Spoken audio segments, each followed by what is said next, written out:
Senhoras e senhores, eu quero vir aqui no meu canal e fazer um formato de vídeo um pouco diferente dos que eu estava fazendo. Eu fazia vários vídeos por dia e obviamente não me concentrava em algumas questões técnicas, tipo roteiro ou na edição. Fazia algo super rápido para trabalhar com quantidade e acabava sofrendo menos qualidade no vídeo.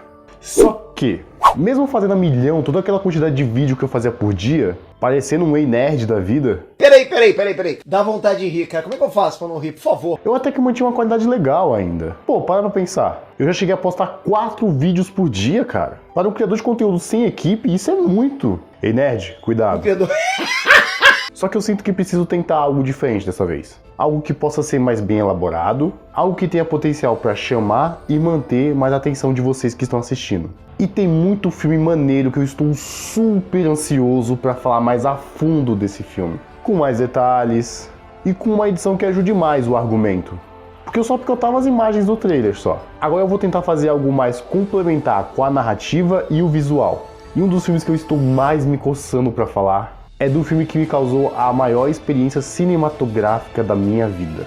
Homem-Aranha através do Aranhaverso. Nossa, que exagerado! Tá, eu sei que parece ser exagero. No meu primeiro vídeo que eu falei sobre esse filme, que eu fiz de uma maneira mais rápida, eu tinha falado sobre ele ser isso pra mim. E sim, são muitos filmes, são muitas produções. Eu já assisti muito, mas muita coisa, tanto em casa quanto no cinema. E cara, Aranhaverso quebrou geral esses filmes. Vamos lá pra você ver, vamos lá! Até mesmo meu querido xodó que mora no meu coração, que é Toy Story. Pra quem me acompanha aqui no canal, sabe o quanto eu sou um puxa-saco de primeira da Pixar. E o supra-sumo da Pixar é Toy Story. Legal! Outra fita! E não só pra mim, mas pra muita gente. A Pixar faz coisas maravilhosas. E ela merece um vídeo como eu tô fazendo nesse formato aqui para Aranhaverso. Sem sombra de dúvida ela merece. Então eu não vou ficar rasgando seda aqui pra ela por mais que ela mereça. Mas indo direto ao ponto sobre ela, a Pixar tem filmes fantásticos, maravilhosos, com um baita roteiro que encanta e causa uma experiência emocionante. E aí Toy Story 3 era o auge. A stranger from the outside. Tanto na animação quanto no cinema. Pra mim, isso é pra mim. Até chegar 2019 com o primeiro Aranhaverso que fez isso aqui na portinha de Toy Story pra mim. E aí quem chegou dando uma voadora nessa porta foi o Através do Aranhaverso. E vou tentar explicar o mais bem detalhado possível sobre os pontos que me conquistaram nesse filme. E o primeiro de todos já é a introdução. Sabe aquela velha parada da primeira impressão é a que fica? Então, a primeira impressão desse filme ficou, e ficou muito. Marcou e marcou com gol de placa. Porque já vimos muita coisa genérica por aí sendo produzida. A vida é um mar de mesmices. E no cinema não seria diferente, tem tanta coisa igual já. Com a mesma abertura, com a mesma introdução. Quantas vezes você já não viu o mesmo diálogo começando o filme, a forma de gravar também, principalmente em filmes de herói. Que o cara era um fracassado. Stop the bus!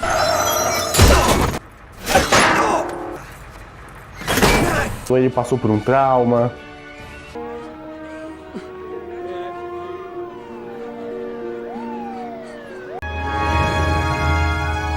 Vai chorar. E aí depois ele vira o herói que a vida precisava. E isso acontece até mesmo com as histórias do Homem-Aranha, de repetir fórmulas. O Aranhaverso, ele quebra um pouco dessas fórmulas repetitivas do cinema e do próprio Homem-Aranha. Por isso que esse projeto tem muita personalidade. E aí logo de cá no começo vem um resumo do filme anterior. Outra coisa que acontece muito no meio audiovisual é recapitular a história anterior. E aqui faz isso um pouco mais fora da curva. Primeiro, o filme e um personagem não estão apenas recapitulando o filme anterior. Ele cria um porquê muito bom do personagem recapitular e fazer as pessoas lembrarem do filme passado. E eles usaram a Gwen pra isso. Que inclusive será uma personagem muito mais bem aproveitada aqui. E eu irei falar sobre isso também. Aqui ela começa a falar do filme anterior como se fosse uma forma de desabafo para ela. O nome dele é Miles Morales. Ele foi picado por uma aranha radioativa. A Gwen se identifica muito com o Miles. E aí no que ela vai falando da história do Miles, ela vai falando da história dela também. E aí pronto, já temos um resumo já.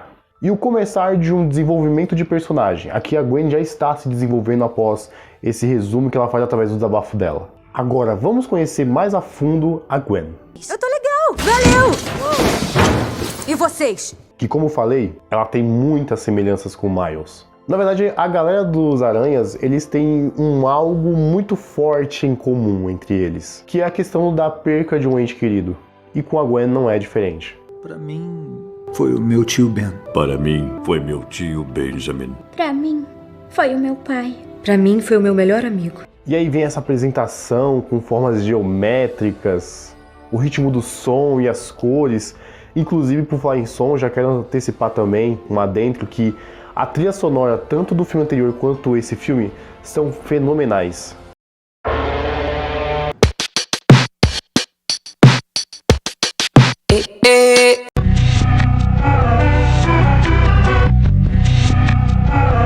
E, gente, as cores desse universo da Gwen são o grande charme. É o que mais chama atenção, causa profundidade e comoção com a personagem, e aí você se sente dentro do filme. As cores têm esse poder. Para quem nunca estudou psicologia das cores, isso é um fato. As cores têm um certo poder sobre nós. Cada cor em uma situação ou contexto pode causar uma sensação. O vermelho ou tons quentes podem causar fome. Azul lembra uma questão mais para segurança. Preto pode ser um luto ou até mesmo algo chique. Então, situação ou contexto. Algo que as cores também são capazes de fazer é de manipular nossas emoções. No universo da Gwen vai mostrando como os sentimentos dela transparecem para nós. As cores vão mudando e descrevendo o que ela tá sentindo. E cara, é muito lindo isso, a direção artística desse filme. Porque cada universo tem o seu designer. E o da Gwen é feito com uma espécie de brush. Algo que lembra pixelada, sabe? Feito com pincel, num quadro, alguma coisa assim. O do Miles já lembra um negócio mais cartoon quadrinesco. E esse estilo de arte do universo do Miles foi algo que popularizou o primeiro filme. Falavam que parecia um quadrinho animado. E a partir dali já tinha dado uma identidade para a franquia. E agora deram mais nesse segundo filme. A ideia de cada universo ter seu estilo foi genial. E esse da Gwen é o mais lindo de todos e o mais imersivo. E é graças a esse trabalho artístico. Podemos ver a complexidade do relacionamento dela com o pai. Assim como quem também tem problemas de diálogo com o pai, isso mesmo, o Miles também não se dá muito bem com o pai dele. Agora são 3 meses! E isso que cria o vínculo entre esses dois personagens. Não está apenas na questão deles serem aranhas, mas as dores em comum que eles têm. E olha que irado, o universo deles são completamente diferentes, mostrando que eles também são, mesmo um sendo a versão do outro de um outro universo. Mas mesmo assim, eles têm coisas em comum. É verdade. Eles são uma ideia tipo estranhos em comum. Faz sentido o que eu falei? Deu pra entender? Eu achei fantástico como foram sensíveis com os sentimentos da Gwen. Na hora que ela vai sentindo algo, a paleta do cenário vai mudando. Isso mostra uma sensibilidade imensa dos caras. Falando novamente em psicologia das cores. As cores refletem nossos sentimentos. Olha aí o Divertidamente. Divertidamente dá uma aula de psicologia das cores com os sentimentos. E cada momento que vai mudando as cores do universo da Gwen, vamos entendendo mais as sensações que ela vai sentindo em cada situação que ela vai vivendo. E uma peça fundamental para tornar os sentimentos da Gwen mais complexos é o pai dela. Filha, eu não quero discutir sobre isso. O pai dela, de fato, é um ponto muito delicado de lidar da vida dela. Tentar ter diálogo com nossos pais é algo muito difícil de criar. Isso pode partir tanto de uma falta de maturidade nossa, quanto da forma que nós falamos com nossos pais e os nossos pais falam com a gente. Tem aqueles pais que não sabem conversar. Entra, rapaz, Sebastião, eu não vou te matar porque eu tô vendo. Fala de forma muito autoritária. Entra dentro do carro, sou seu pai! Mandona, dono da razão. Eu sou seu pai! E aí a gente acaba crescendo sendo um pouco desse reflexo, parte desse reflexo dos nossos pais. Da mesma forma como ele fala, mais pra frente você vai falar de volta. E pais tem muitas vezes a questão da ignorância.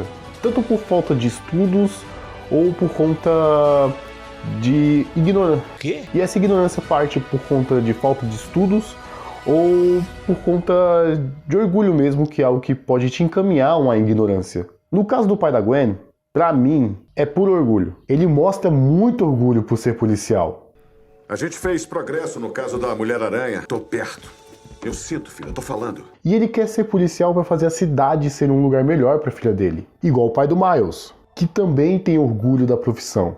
Vão me promover a capitão, mano. Olha como as coisas já estão batendo. Aí a Gwen perde o melhor amigo dela E daí o pai dela leva isso como mais um motivo para ter que parar a Mulher-Aranha. E ele leva essa crença com unhas e dentes. Que ela é uma ameaça, ela tem que ser detida. Ela matou o seu amigo. Você não sabe de nada. Mas ver que seu pai está atrás de você como uma criminosa machuca muito ela. Óbvio. E pra piorar, ter um revólver do seu pai apontado na sua cara.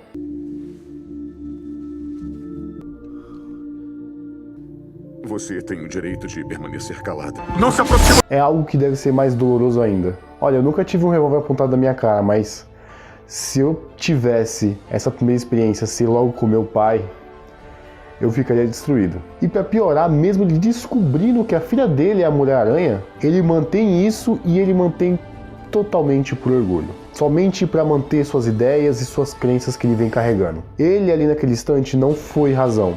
Ele só foi por orgulho. Porque foi muito tempo acreditando nisso para ele voltar atrás, mesmo descobrindo que sua filha é a pessoa que você está caçando esse tempo todo. Então ali ele era só um policial orgulhoso com seu dever. Ele não era um pai. Aliás, esse filme levanta uma questão que dirá muito sobre ele. Que dirá muito sobre o filme. Que é... Eu nem sei mais o que é a coisa certa. Eu não sei o que eu devia fazer. Entendeu? Dá pra ter uma diferença entre fazer... Eu nem sei mais o que é a coisa certa. Eu não sei o que eu devia fazer. Essa situação aqui com o pai da Gwen já é o exemplo para essa questão. O pai da Gwen, ele fez o que acreditava ser o certo. Ele não fez o que tinha que ser fazer. O que tinha que fazer era ele abraçar a filha dele e dar todo o emocional para ela que estava assustada naquele momento. Mas não foi o que ele fez. Ele fez o que acredita ser certo, principalmente na visão de um policial. Mais uma vez dizendo, é apenas um homem com orgulho do seu trabalho. E claramente ele se arrepende muito depois dessa decisão. Ele até assume que a melhor decisão para ele foi ter saído da polícia. Acabar logo com isso. Eu não posso. Por que não? Porque eu me demiti. Meu trabalho, ser capitão, agora nada mais importa. Você é a melhor coisa que já fiz. Porque ele não consegue usar o cérebro para ser o pai que a filha precisa. Olha aí a ideia do que fazer. E os pais do Miles também não são fáceis de lidar. Mas talvez eu entenda um pouco disso. Tem duas coisas que abriram muito minha mente com o diálogo com pais. Sabe a música do Legião Urbana, Pais e Filhos? Tem a hora que ele fala... Você me diz que seus pais não entendem, mas você não entende seus... E é verdade, pais não são seres malignos que estão ali pelo seu mal. Eles querem o seu bem. Só é meio difícil entendermos isso da nossa maneira. Igual no segundo exemplo que eu vi foi nos Simpsons. Quando a Lisa conquista um monte de coisa, ela vira praticamente presidente do mundo. Não só dos Estados Unidos, ela consegue tanta coisa que parece virar presidente mundial. Mas por conta de uma coisinha besta, gera toda uma intriga entre ela e a mãe dela, que é o fato dela não ter terminado a faculdade. Nossa, a mãe dela fala um monte, cara. Parece que é um crime aquilo, tá ligado? O fato dela não ter feito a faculdade é um crime. E aí, mais pra frente lá no episódio, quando tá rolando um desentendimento entre elas duas, a Lisa chama uma pessoa pra meio que poder traduzir o que a mãe dela tá falando. Mas aconteça o que for, eu sempre terei orgulho de você. Deixou com raiva também. Todo o respeito e o amor que sinto pelas pessoas vieram de você. Eu te amo tanto. Eu também te amo. Tá bom, já pode ir agora. Cara, ela se toca de que a mãe dela só queria as melhores coisas pra ela. E a mesma coisa os pais do Miles. Eles são chatos na visão do Miles, mas é como foi dito no filme anterior. Nem sempre eu faço o que você quer que eu faça, nem falo o que você quer que eu fale. É que eu vejo esse brilho em você. É incrível. É por isso que eu insisto. Ele é só seu. Pode fazer coisas ótimas com esse dom. Eles acreditam no potencial do Miles. Eles acreditam que ele pode fazer muito. E ter maturidade em tudo que ele for fazer e cuidar. Aqui também é dito nesse filme. Ele é um bom garoto. Ele fala umas coisas tão inteligentes que não estraga a vida dele. Então fica claro a falta de comunicação que existe entre os dois lados. Tanto para o Miles quanto para a Gwen a respeito de seus pais. E é isso que acaba fazendo eles terem uma forte conexão. Porque nessa que os pais acabam não dando o apoio que eles querem, uma acaba tendo que se apoiar no outro. Sabe bem a dor que o outro sente. Por isso que eles gostam tanto de ficar juntos. Eles têm os mesmos ritmos. E do lado da Gwen, rola até uma admiração dela pelo Miles. E aí, o que achou? O que eu sempre acho. Você é incrível. E essa conexão entre eles, a galera do filme produziu isso muito bem. Cara, eu sinto algo que até aquece meu coração quando eu vejo eles, porque eu sinto essa atmosfera fluir. É como se eles entrassem numa bolha só deles.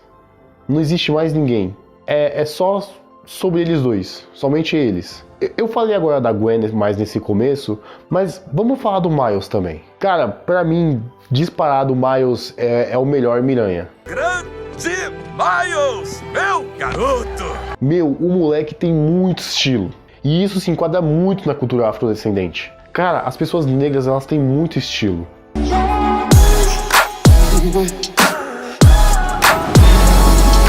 Uma cultura muito interessante, muito descolada.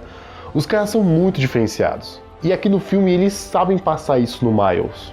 No primeiro filme, lá ele é mais bobinho, ele é ingênuo. Aí. Mas aqui ele agora tá mais esperto. Sabe usar mais à vontade os poderes. E tá com muito mais estilo na sua forma de agir. E é o que a galera negra é. São muito estilosos. Cheia de personalidade. E tem alguns elementos no filme que ajudam a enxergarmos o Miles dessa forma. Um deles são as cores, que já falei aqui que tá linda a direção artística. A outra são os planos de câmeras e suas formas de animar. Quando você faz um filme, você muitas vezes acaba pensando no storyboard. Pra quem não sabe, storyboard é o quadrinho do filme, que ajuda o diretor e a galera do filme a saber direitinho como vão ser produzidas as coisas ali no filme. Como vai ser o enquadramento, como tem que ser montada a ambientação, personagens que vão aparecer e como tem que aparecer. E os caras foram geniais em dar vida a esse quadrinho. Que o Homem-Aranha no Aranhaverso, tanto 1 quanto 2, é tipo um quadrinho vivo em filme. E os planos de câmeras ficam muito bons para causar essa sensação de quadrinho. E o ritmo da animação também influenciou muito. E foi esse formato que surpreendeu muito no filme passado. Que geralmente a indústria da animação, eles fazem 24 quadros por segundo para produzir um filme animado. Então, para fazer uma animação fluida, você tem que movimentar 24 quadros, 24 desenhos, para fazer 1 segundo, para ter um deslocamento mais natural e suave. Seja 2D ou 3D, mas o Aranhaverso quebrou até mesmo essa fórmula, fazendo 12 quadros por segundo. E cara, teria de tudo para ser estranho e dar errado aqui, mas não saiu. Foi um processo longo até eles acharem a quantidade certa de quadros que eles tinham que fazer para realizar o filme da maneira que foi. E outra coisa que contribui pro estilo e pra diversão do filme, os personagens. Cara, é muito personagem legal aqui. O filme muitas vezes é o que os personagens principais são. Ver Toy Story é um filme sobre cuidar da amizade, porque o Woody cuida do Andy e cuida dos outros bonecos que são amigos dele. O Regresso também do Leonardo DiCaprio é um filme sobre dor, porque é o que o personagem principal mais sente. Ele sente dor, ele passa por um monte de catástrofes, perde o filho, se machuca, é um caos a vida dele. Um caos muito doloroso a vida dele. E o Aranhaverso não é diferente. Esse filme tem estilo, assim como o Miles e a direção artística dele. Tem muito carisma por conta de todos os seus personagens divertidos, desde o Homem-Aranha Noir, que foi muito legal lá no primeiro filme. This is purple. Não. Assim. E aqui, os que eu achei mais engraçados foi o Homem-Aranha indiano. Meu nome é Pavitri Prabhakar. Ser um Homem-Aranha é muito fácil. De manhã eu nunca malho, porque eu já sou assim fortinho e não quero ficar bombadão. E esse cabelão quase nem dá pra produto nenhum. Só óleo de coco, o resto é genético. Pior cidade que existe Manhattan. Quer ver? Aqui tem trânsito, aqui tem trânsito, aqui também tem trânsito e aqui também. E os ingleses roubaram tudo isso da gente. Críticas sociais fodas. E um que rouba muita cena, o Homem-Aranha Punk.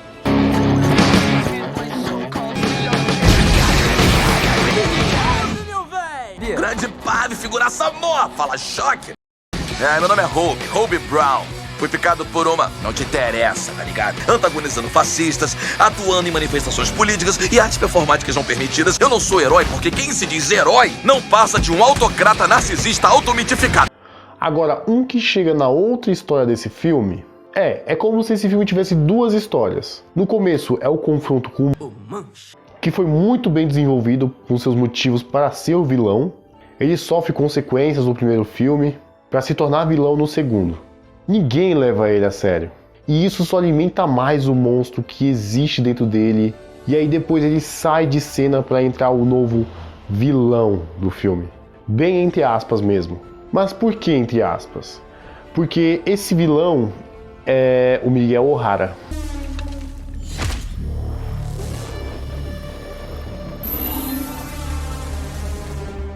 o Homem-Aranha 2099. É o O'Hara.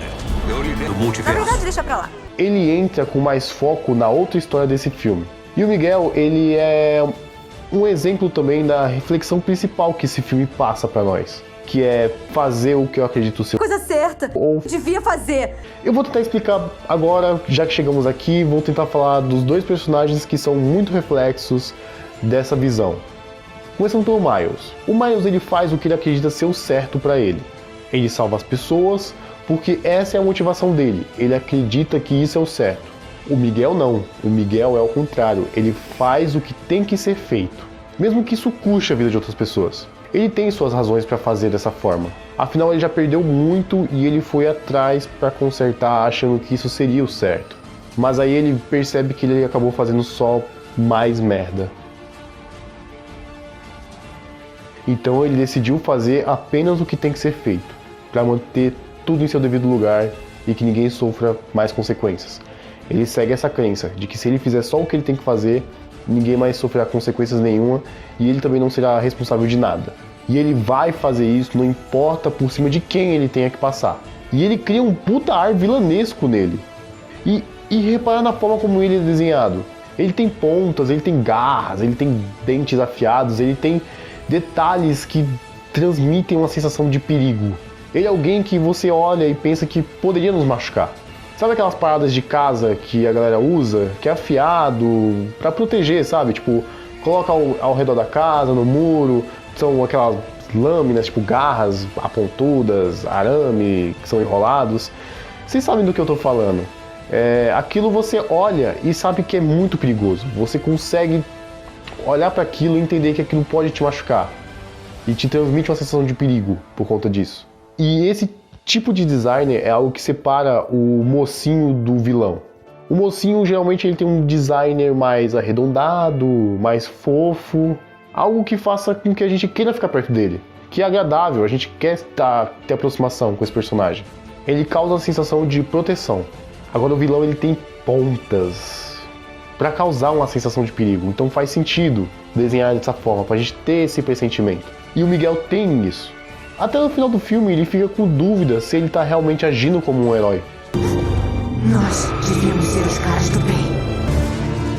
E somos.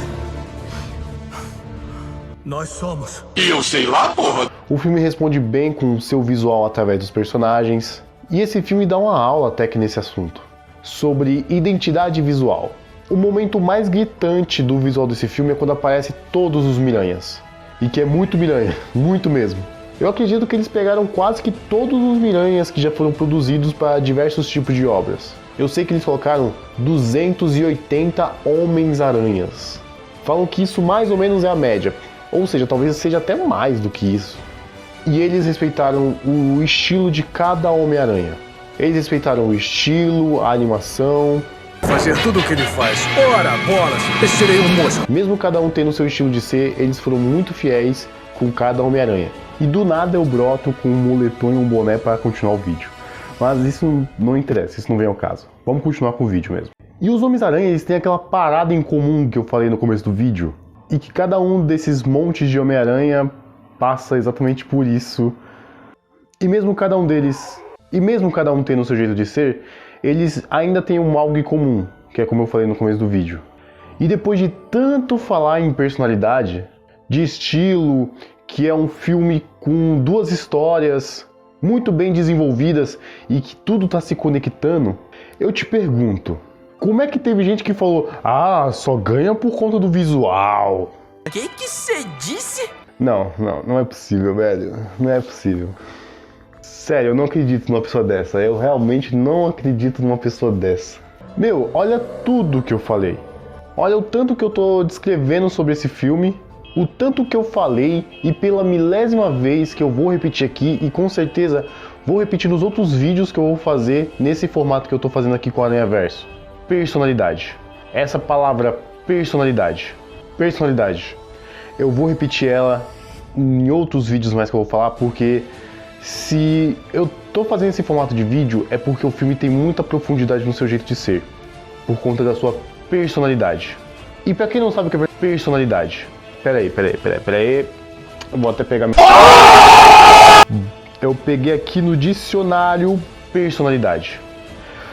Personalidade é o conjunto das características marcantes de uma pessoa, é a força ativa que ajuda a determinar o relacionamento das pessoas baseado em Não consegue, né?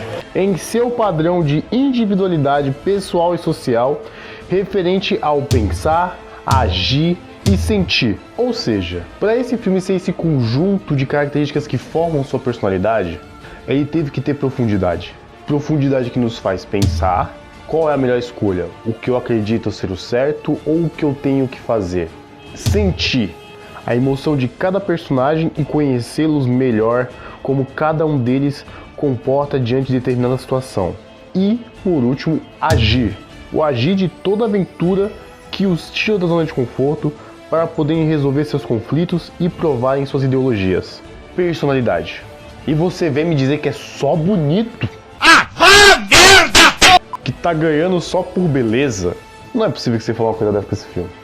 Cara, até concordo que existam muitas obras que são só bonitas. Existe muita coisa na vida que é só bonito e não tem muita graça. Inclusive na Disney já aconteceu isso, na verdade na Disney ainda acontece. Tem muita obra Disney que é linda, maravilhosa, no cenário, nas cores, nos figurinos, e fica uma merda o roteiro. Pra mim uma obra não precisa ter tanto glamour visual, mas ela tem que ter um roteiro que prenda com sua proposta. Olha South Park. South Park é um ótimo exemplo para isso que eu tô falando. South Park tá um abismo de distância de competir com as coisas da Disney, na questão visual, mas é maneiro por conta do roteiro. Tão maneiro que chega a ser mais interessante de ver do que muitas obras da Disney. Olha o tanto de temporada que South Park vem vingando. Agora, quando os dois mundos colidem, aí temos uma obra-prima. Um exemplo do porquê a sétima arte existe, pra gente aproveitar ela. Aí você vem e fala isso pro Aranhaverso, cabaço? É sério? Uma outra coisa que eu não concordo é com essas falas. Essas falas me pegaram muito na época do Aranhaverso, que é... Ah, mas acaba tão de repente... Cara, eles avisaram bem antes da estreia do filme como seria feito esse projeto, que seria um filme dividido em duas partes. Ou seja, resumindo e indo direto ao ponto, é um filme só. É um filme bem longo que foi cortado no meio para ter parte 1 e parte 2. E já vi gente na internet falando do exemplo para defender esse argumento com Ultimato e Guerra Infinita. Ok, teve, mas cara, de final, ambos os filmes... E teve gente que vai falar que esse filme é exemplo de ser independente um do outro. Principalmente o Guerra Infinita consegue ser mais independente ainda do que o Ultimato. E que um filme tem que funcionar de forma mais isolada de um para outro. Mas cara, ainda assim, é um filme. É um filme que, como eu falei, ele foi cortado no meio para ser dividido parte 1 e parte 2. Eles criaram tanto essa história que ficou muito grande essa narrativa do Aranhaverso que eles estão fazendo. Então, por ser uma história tão gigantesca, para não ser algo tão cansativo, fizeram em duas partes. Então, ainda assim, se a gente, quando chegar ao parte 2, poderemos ver um negócio que talvez, se fosse uma só, seria isolado e único. Mas claro, isso eu estou falando quando chegar a segunda parte. Mas só pela descrição que eles fizeram na internet, dá pra entender que era pra ser um único projeto de forma única e isolada, mas, cara, a gente ia ficar horas e horas dentro da sala de cinema. E sobre o Ultimato, isso não quer dizer que obrigatoriamente tem que ser feito da forma como foi produzida esses dois filmes da Marvel, pro caso do Aranhaverso. Foi a maneira que o pessoal de Ultimato escolheu pra fazer aquele filme. Aqui no Aranhaverso eles escolheram de uma outra forma. E mais uma vez falando, eles avisaram isso pra você ficar ciente de como seria feito, a maneira deles de produzir esse filme. Um filme único, cortado no meio, pronto, temos parte 1 e parte 2. Sem falar que a Gwen já estava puxando essa sensação de final. Ela já estava mandando o discurso de Optimus Prime dela. I am Optimus Prime. E a música já estava alcançando suas notas mais altas para poder fazer o fechamento do filme. Assim como fazem em outros projetos. Entra. Waiting. Dark Knight.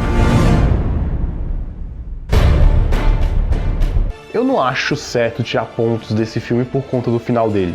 Ainda mais porque os caras já deram toda uma justificativa para esse projeto como seria direcionado.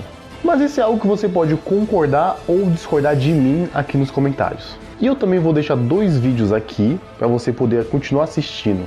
Ou então você pode ir aqui no meio e ver outras coisas que eu já produzi aqui no canal. Mas independente do que você faça, não esquece de deixar o like e se inscrever no canal para me dar uma força, porque esse vídeo aqui vai me dar mais trabalho do que de costume. E valeu, até a próxima!